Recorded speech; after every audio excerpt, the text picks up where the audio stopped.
Fruizione gratuita del punto panoramico sulla terrazza del parcheggio pluripiano di via Empedocle. Ieri se ne è discusso e anche ampiamente in modo animato nella seduta di prosecuzione del Consiglio Comunale di Agrigento, ma la proposta è stata bocciata dall'Aula e ha detto no anche uno dei due gruppi che quasi un mese e mezzo fa l'aveva sottoscritta, Alternativa Popolare, che fa parte della maggioranza, una scelta che non è stata gradita dall'altro gruppo, Uniti per la Città, che invece fa parte dell'opposizione.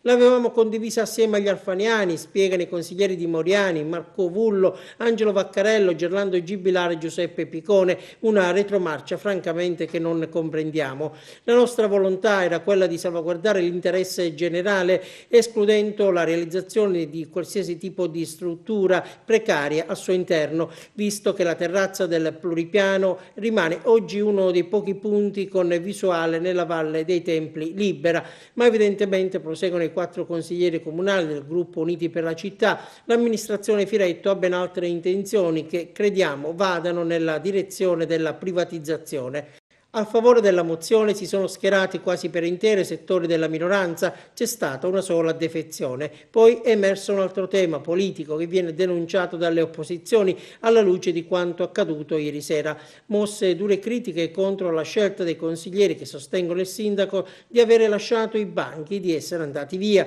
E così per mancanza del numero legale la seduta è caduta, non prima però di assistere ad uno sfogo vigoroso dei consiglieri di minoranza infuriati per l'atteggiamento mostrato dalla maggioranza.